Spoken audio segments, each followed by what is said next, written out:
আপনারা দেখতে পাচ্ছেন বিএনপি কর্তৃক সন্ত্রাসীদের দ্বারা বিগত কয়েকদিন আগে নোয়াখালীতে একটি মসজিদের ছাত্র শিবিরের রক্তে রঞ্জিত হয়েছে। আমরা স্পষ্ট ভাষায় বলতে চাই, যে জমিনে ছাত্র শিবিরের রক্ত ঝরেছে সেই জমিন থেকে বাতিল চালিয়ে গিয়েছে।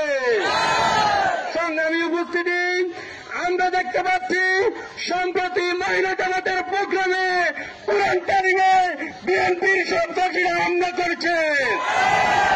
আপনারা লক্ষ্য করেছেন এই সোনাইমুড়ি উপজেলায় বিএনপির নেতা কুতুবউদ্দিন সারির নির্দেশে সে গত কয়েকদিন আগে বলেছে যেখানে জামাত পাবে, যেখানে মহিলা জামাত পাবে সেখানে গণধুলাই দেওয়ার জন্য।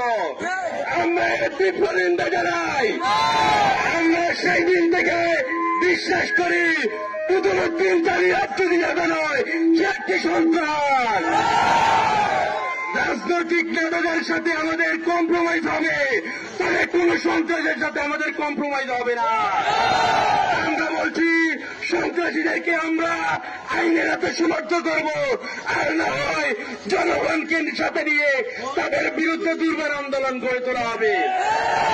গতকালকে 9 নং ডাউটি ইউনিয়নে মহিলাদের প্রোগ্রামে যে বর্মার হামলা করানো হয়েছে, আমরা এর তীব্র নিন্দা জানাই। আমরা ভাবেছিলাম সন্ত্রাসীদেরকে বিএনপি প্রশ্রয় দেবে না, কিন্তু বিএনপির নেতারা রাতভর সেই সন্ত্রাসীকে আশ্বস্ত দিয়ে যাচ্ছে তার গায়ে কেউ ফুলের টোকা দিতে পারবে না।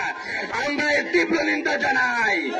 আমরা প্রশাসনের কাছে আহ্বান জানাবো, অনবিলম্বে এই সন্ত্রাসীকে গ্রেপ্তার করতে হবে।